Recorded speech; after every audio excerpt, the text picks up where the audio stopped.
Yes, next stanza. In life, every man has twin obligations to his family, to his parents, to his wife, and children. And he has an obligation to his people, his community, his country.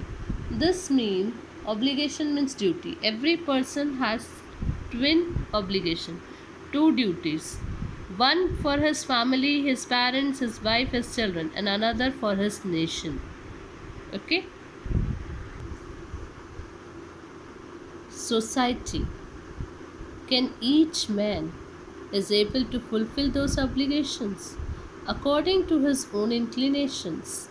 Now, what Nelson Mandela is saying, that is it possible for every person to fulfill all its duty and abilities? But in a country like South Africa, hope that people are doing following these duties properly.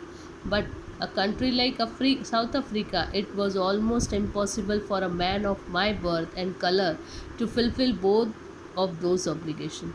But in a country like South Africa, it cannot be possible because they have the difference of color there. In South Africa, a man of color who attempted to live as a human being was punished and isolated. In South Africa, a man who tried to fulfill his duty to his people was inevitable ripped from his family and his home and was forced to live a life apart. Now, what he was saying, that a person who is living in South Africa is and trying to fulfill his duty to his people was unavoidably. He was ripped from his family, okay, and his home and was forced to live a life apart. A twilight existence of secrecy and rebellion. I did not in the beginning choose to place my people above my family, but in attempting to serve my people, I found that I was prevented from fulfilling my obligation as a son, a brother, a father, and husband. Now he was saying that it was very difficult for a person in South Africa, living in South Africa and having the color difference, can fulfill his duty properly as a son, as a brother, as a father, and as a husband, or what we say, if he wanted to serve his country. So he was, we already had seen that for about 30 years he was in jail, he was in prison. So a black person was treated badly and not allowed to perform his duties. I was born with a hunger to be free. I was born free, free in every way, what I could know, free to run in the fields near my mother's hut, free to swim in the clear stream that ran through my village, free to roast millies under the stars and ride the broad backs of slow moving bulls.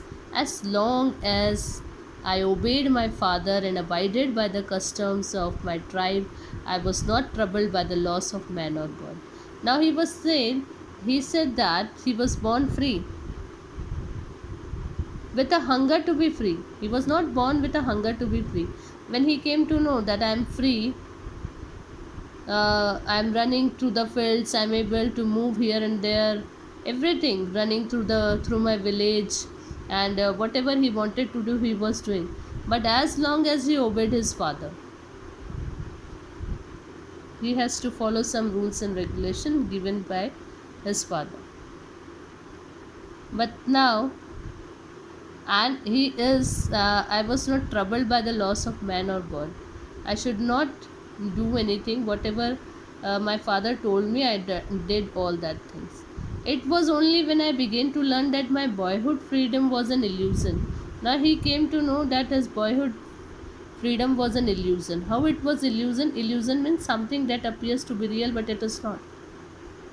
When I discovered as a young man that my freedom had already been taken from me, that I began to hunger for it. Then he came to know that it was an illusion, it was not a real freedom. At first, as a student, I wanted freedom only for myself. Thus, transitory freedom of being able to stay out at night, read what I please, and go where I chose. Later, as a young man in Johannesburg, I earned for the basic and honorable freedoms of achieving my potential, of earning my keep, of marrying and having a family, with the freedom not to be obstructed a lawful life.